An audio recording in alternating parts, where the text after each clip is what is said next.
News 18 Tamil Nadu நேயர்களுக்கு வணக்கம். தேர்தல் திருவிழா சிறப்பு நேரலைக்கு வரவேற்கிறோம். நாளை தமிழ்நாடு சட்டமன்ற தேர்தலின் வாக்கு எண்ணிக்கை நடைபெற இருக்கிறது. தமிழ்நாட்டில் மீண்டும் அரியணையில் அமரப்போவது யார் என்கிற எதிர்பார்ப்பை எகிர வைக்கக்கூடிய நிமிடங்களாக இவை மாறி இருக்கின்றன.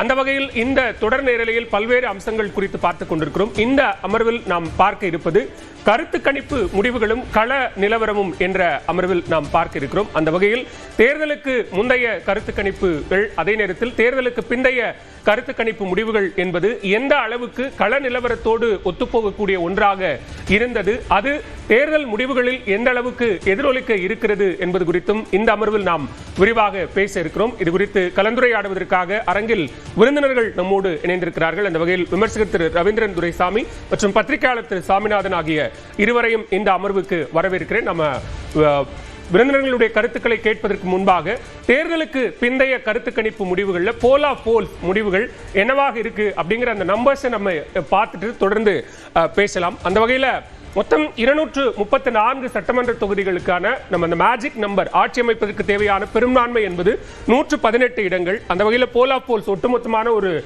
நம்பர்ஸா நம்ம பார்க்கும்போது திமுக கூட்டணிக்கு 137 150 இடங்கள் வரை கிடைக்கும் என்றும், அதிமுக கூட்டணிக்கு 79 95 இடங்கள் வரை கிடைக்கும் என்றும், தாவேக்காவுக்கு 13 19 இடங்கள் வரை கிடைப்பதற்கான வாய்ப்பு இருக்கிறது என்றும், நாம் தமிழருக்கு 4 இடங்கள் வரை கிடைப்பதற்கான வாய்ப்பு இருப்பதாக போல் ஆஃப் போல் சொல்கிறது.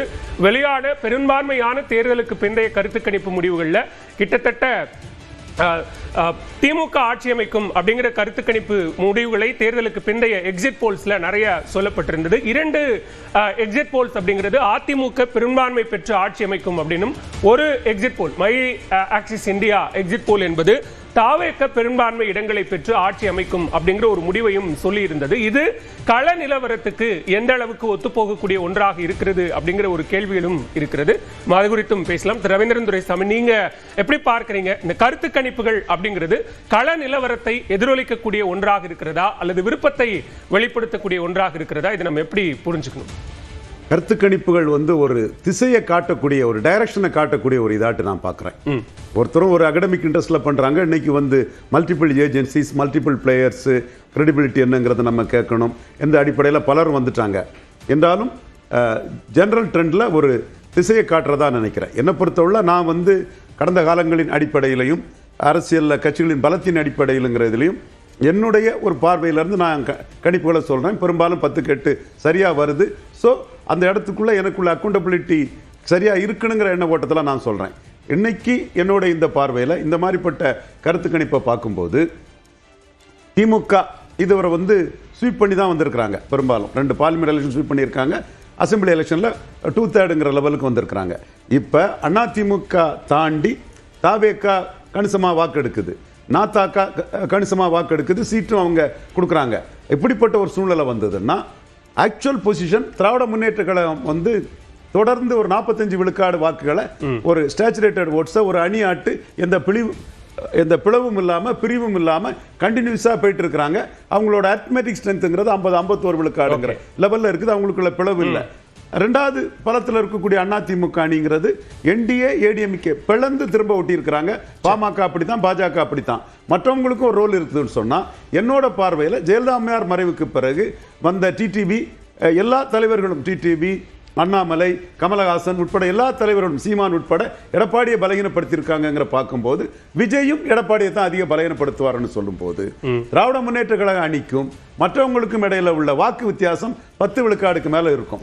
10 விழுக்காடுக்கு மேல வாக்கு வித்தியாசத்துல 2வது இடத்துக்கு அதுக்கு அதிகமான வாக்கு வித்தியாசம் 2வது இடத்துக்கு யாரும் வருவாங்க? எடப்பாடி வருவாருக்குள்ள வாய்ப்பு இருக்குது. அப்படி நிறைய கேள்விகளும் கூட இருக்கு. திராவிட முன்னேற்ற கழகம் 150 இடங்களுக்கு மேல பெறதுக்கான வாய்ப்புகளும் சாத்தியமும் தான் அதிகம்னு என்னோட பார்வை. சரி, ஓகே. நிறைய கேள்விகளும் இருக்கு, நம்ம அடுத்தடுத்தும் பேசலாம். சில எக்ஸிட் போல் முடிவுகளை பார்த்துட்டு நம்ம பேசலாம். தமிழ்நாடு ஆர்வசம் இருக்கிறது அப்படிங்கிறதுல டைம்ஸ் நவ் ஜேவிசி இணைந்து நடத்திய இந்த கருத்து கணிப்பு முடிவுகளில் அதிமுக பெரும்பான்மை பெற்று ஆட்சி அமைக்கும் அப்படிங்கிற ஒரு நம்பர்ஸ் கொடுக்கப்பட்டிருந்தது. அதுல அதிமுக 128 147 இடங்கள் வரை பெறும் அப்படின்னும், திமுக கூட்டணி 75 95 இடங்கள் வரை பெறும், தாவேக்க 8 18 இடங்கள் வரை பெறும், நாம் தமிழருக்கு எந்த இடங்களும் இல்லை அப்படிங்கிற ஒரு நம்பர்ஸ் பார்த்திருந்தோம். இது இந்தியா டுடே ஆக்சிஸ் மை இந்தியாவுடைய இந்த நம்பர்ஸ் பார்க்கும்போது நம்ம திமுக இவங்க கொடுத்திருந்தது தாவேக்க வெற்றி பெற்று ஆட்சி அமைக்கும், ஐஆக்சிஸ் இந்தியா கொடுத்திருந்த இந்த நம்பர் தாவேக்காவுக்கான ஐஎஸ் நம்பர் கொடுத்திருந்தாங்க. அதுல 98 இருந்து 120 இடங்கள் வரை தாவேக்க வெல்லும் அப்படின்னும் ஒரு க்ளோஸ் கான்டெஸ்ட்ல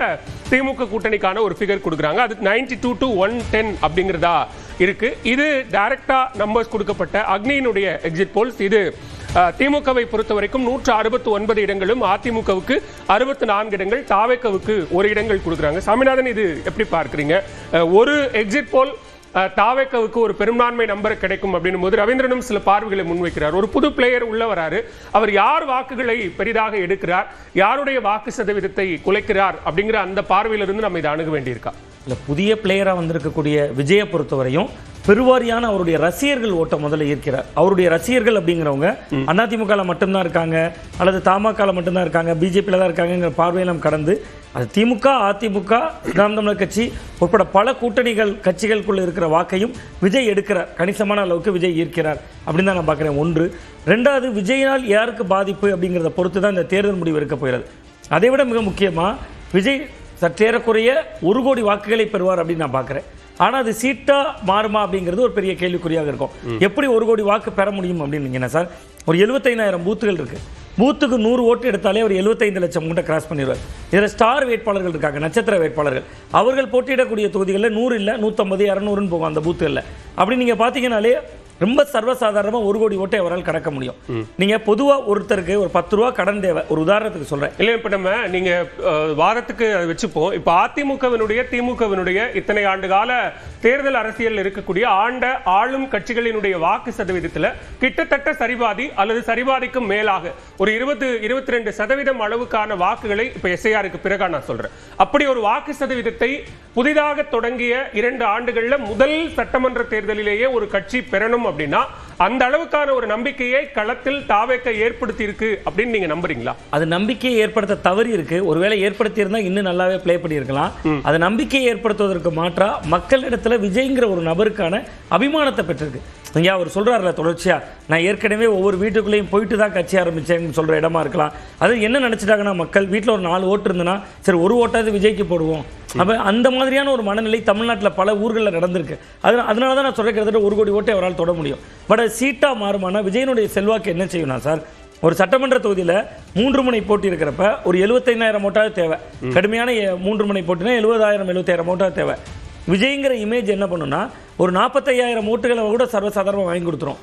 பட் உள்ளூரில் அந்த வேட்பாளருக்கு ஒரு 20,000-30,000 ஓட்டுக்கு செல்வாக்கு இருந்தால் தான் அவர் வின்னபிலிட்டிக்குள்ள வருவார். அதில் தான் ஒரு கேள்வி இருக்கு திரு சாமிநாதன். நிறைய தொகுதிகளில் வாக்களித்தவர்கள் நீங்க சொல்ற மாதிரி தேர்தலுக்கு பிந்தைய கருத்து கணிப்பு முடிவுகளில் யாருக்கு வாக்களித்திருக்கிறீர்கள் அப்படிங்கிறது ஒரு காமனான கொஸ்டின் எக்ஸிட் போல்ல. அப்படி ஒரு கேள்விக்கு பிறகாக இந்த தொகுதியினுடைய அந்த கட்சி வேட்பாளர் யார் அப்படின்னா நிறைய பேருக்கு தெரியல அப்படிங்கிறதும் கூட ஒரு ஆச்சரியமான செய்தியா இருக்கு. நிச்சயமா தெரியல சார். நான் இப்பொழுது கூட நான் வரும்போது ஒரு கால் டாக்ஸியில் வர டிரைவர்கிட்ட கேட்குறேன், ஊர் எதுன்னு கேட்குறேன். திருநெல்வேலிங்கிறார். ஓட்டு யாருக்கு போட்டீங்க? விசிலுக்கு போட்டேன். உங்க தொகுதியில் வேட்பாளர் யாருன்னு கேட்குறேன், அவருக்கு தெரியல. சென்னையிலேருந்து ஓட்டு போட போயிருக்கிறார். அப்போ விஜய் அதை தான் எதிர்பார்த்தார்.